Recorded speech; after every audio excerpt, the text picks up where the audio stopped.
find those last-minute gifts. But this year, some shoppers might be spending more than they can afford. New reports saying consumers are relying on credit cards at record rates. Here with us now is family finance expert and the author of The Golden Quest, David Delisle, to help break down how to avoid spending beyond your means. We all struggle with it. Good morning, David. Welcome. Good morning. So great to be here. It's great to have you. So clearly overspending around the holidays, it's not a new problem, but it's certainly a problem. You have said holiday shopping with credit cards help mask the emotional weight of spending. Explain that to me. For sure. There's one of these things where spending with cash, physical cash, we just feel a little bit more attached to it. So if you had like a $100 bill in your hand, you might be a little bit more reluctant to go grab a coffee and split and break that bill. Whereas a credit card, you wouldn't think twice. So it's just sort of attaching that emotional aspect to it and being a little bit more attached to the spending and notice it. So is using cash or a debit card safer, at least this time of year? I mean, it will definitely make your spending more intentional and create a bit of that pause. So it will slow you down enough that mindless spending where we all get caught up in it with the holidays, everybody's buying, everybody's spending, sales are on. It'll just create enough of a pause that you can align with what's really important to you.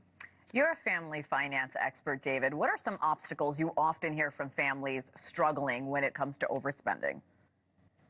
I mean, the big one is they're spending on things that aren't actually bringing them joy. So you see there, one of the most important things that I like to tell people, and it's a bit tied to that idea of using cash, is pausing and asking, is this my awesome stuff?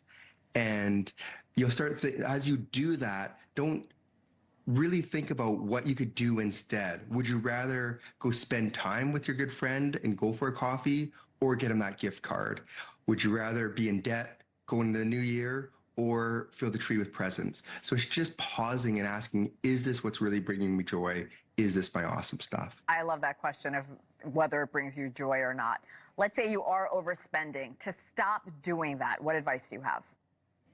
So a lot of it, I mean, best right off the top is paying, basically paying yourself first, saving first, do the budgeting up front. If you want to prioritize saving and staying out of debt, make that the first thing you do. So automatically take that money and have it set aside into a savings account or investment account, or if you have credit card debt, to pay off that credit card debt. And it'll allow you a lot more freedom with what's left over because you've already made some good financial decisions to take care of your financial freedom and future. So the next data or facts that shocked me is the U.S. saw credit card debt jump $24 billion.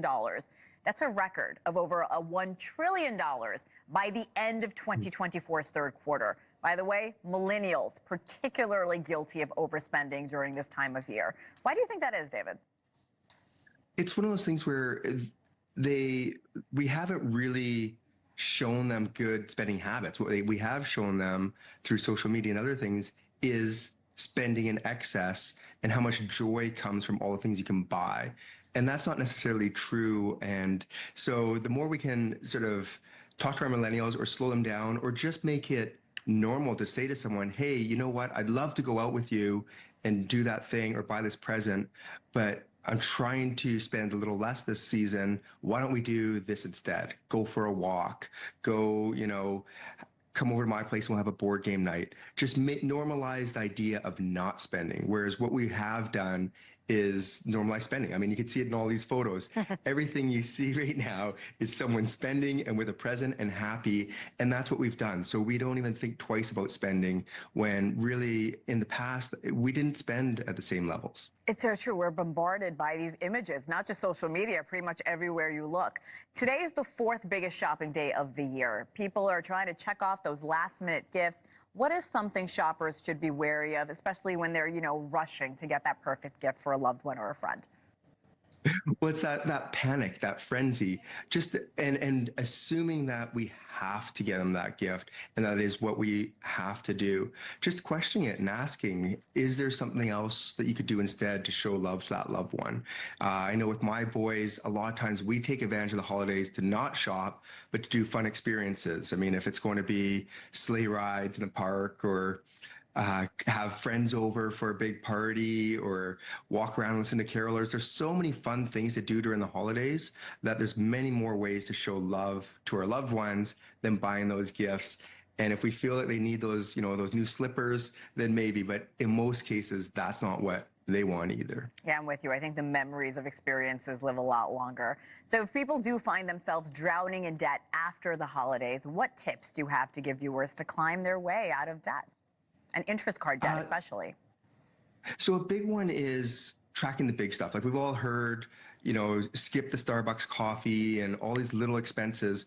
But at the end of the day, most of what we spend is only on three things. It's the housing, food, and transportation.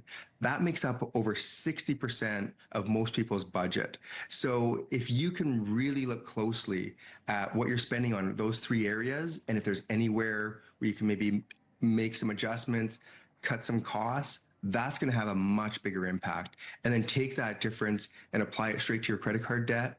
It's going to make so much more sense going into the new year. Remove that stress, remove that worry. And that's the thing is, think about it in terms of the emotional stress that credit card debt is causing. And it's going to probably start shifting how you value some of those purchases. I love these tips, especially this time of year. Happy holidays, David. Thank you so much for coming on this morning. Happy holidays. Thanks so much. A startup company is one step closer to launching satellites into orbit. The difference is